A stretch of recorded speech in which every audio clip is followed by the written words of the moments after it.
Hi and welcome back to another video on registration under GST. In today's video, we will discuss about section 28, which deals about the amendment of registration, along with an introductory discussion on rule number 19, which is regarding the amendment of registration rules. Okay, so in the last video, we discussed about the issue of registration certificate and the display of registration certificate and GST identification number. Where should it be placed? How should it be placed and all. So today, for instance, if in case a particular registered person needs some amendment in his registration, so some things should be changed in his registration. So what should he do? And what are the procedures that are to be followed by the registered person? So today we will discuss about that. Okay.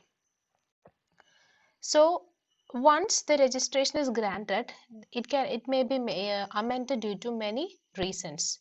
So such amendments are subject to some provisions and rules. So before understanding the rules and provisions related to amendments or making some changes in the registration application, we should understand there are two categories of details in registration application. Okay, so a registration application contains two categories of details. One deals with the core fields and the other one deals with the non-core fields. Okay, so core fields may include the name of the business. What is the name? The name of the business. Then it includes the legal name if there is no change in PAN. PAN means permanent account number, and it may include the addition or deletion of stakeholders, then the principal place of business other than change in state, or additional place of business other than change in state. Okay, so those given in the brackets, that means other than change in state, or we will discuss more about that in the coming slides. So these are the core fields that are included in the category 1, or the first category of details in registration application. Legal name, name of the business, then additional deletion of stakeholders, principal and additional places of business. And the non-core fields may include the name of day-to-day functionaries, the email ID, mobile numbers, etc. So of these, certain things can be amended in the future, but some things or some details cannot be amended in future. So we will see which all can be amended or which all cannot be amended. Okay. So in order to approve this amendment, there are certain provisions and rules to be followed. So every registered person and a person to whom a unique identity number, that is UIN, has been assigned shall inform the proper officer requiring amendment of registration within a prescribed period of time.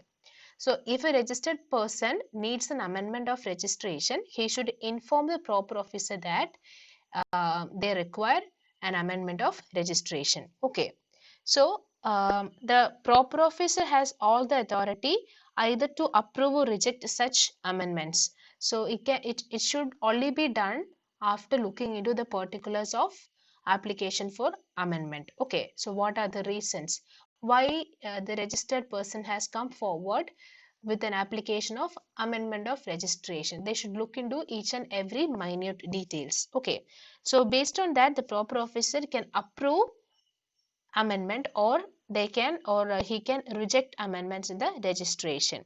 So if the proper officer is going to reject the application for amendment of registration, before rejecting that particular registered person should be given an opportunity of being heard.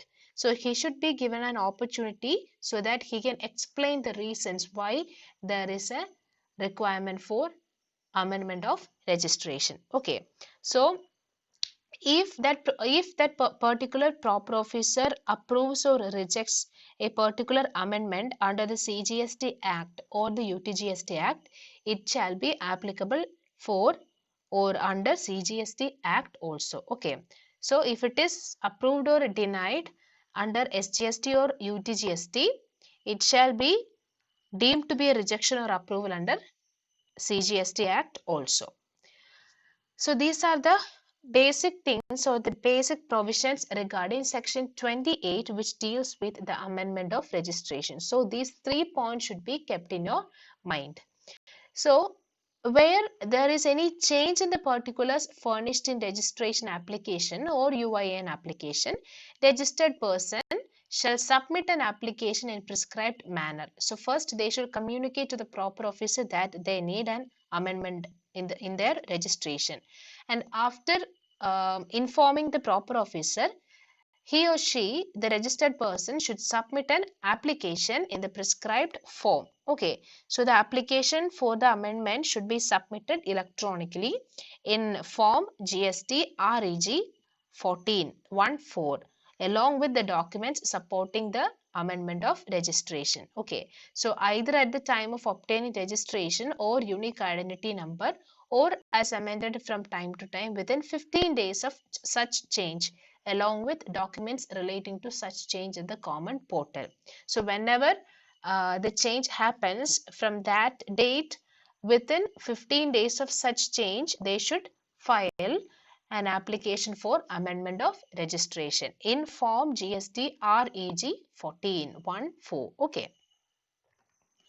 So in case of amendment of core fields and non-core fields, there are certain differences in the way how they are treated. So if amendment is required in the core fields of information, then the proper officer may, on the basis of information furnished, approve or reject amendments in the registration in the prescribed manner. Okay, so such amendments shall take effect from the date of occurrence of event warranting such amendment. So on which date the date of event, the date of occurrence of event warranting such amendment happens to arise, from that day onwards the amendment is taken into effect. Okay, so such amendment shall take effect from the date of occurrence of event warranting such amendment. So that is the approval of amendment. Okay, then in case of non-core fields of information, the amendment stands like this: the registration certificate shall stand amended upon submission of the application for amendment on the common portal. So whenever an application is submitted on the portal, application for amendment is submitted on the portal, on the common portal for amendment, so that day itself the registration certificate shall stand amended in case of non-core fields. Okay, but in case of core fields, whenever the date of occurrence of event warranting such amendment comes, from that date onwards amendment shall stand upon. Okay, so I hope this is clear for you. And now we have already discussed this. The proper officer can approve or reject the application, amendment application. So it shall not reject the application for the amendment in the registration without giving the person an opportunity of being heard. So if it is rejected or approved under SGST Act or UTGST Act, it shall deem to be approved or rejected under CGST Act also. Okay. Then another thing that you should keep in mind is this point: any particular of the application for registration shall not stand amended with effect from a date earlier than date of submission of application for amendment on common portal, except subject to conditions specified by commissioner in the order. Okay, so none of the application for registration shall not stand amended with effect from a date earlier than date of submission of application for amendment. Okay, so note this point and understand the meaning or understand the provision that is being explained in this point. Okay.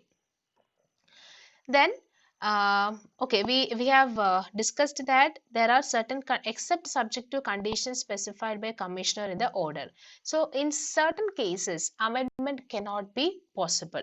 The first case is regarding when there is a change in PAN. Okay, so when there is a change in PAN, application for amendment of registration cannot be filed because registration, GST registration is PAN based. Okay, so if PAN number is changed, then they should apply for a fresh application of registration. That is the provision. So a change in PAN cannot be considered for the amendment of registration.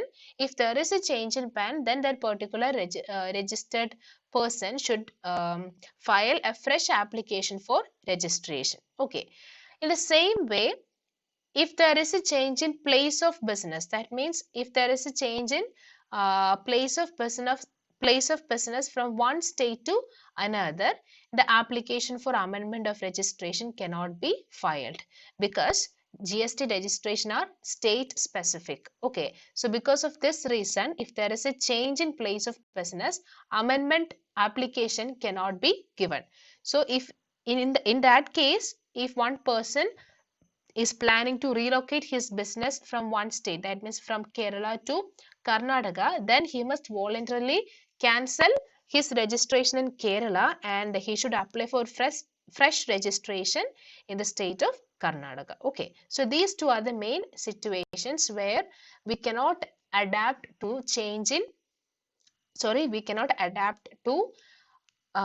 amendment of registration.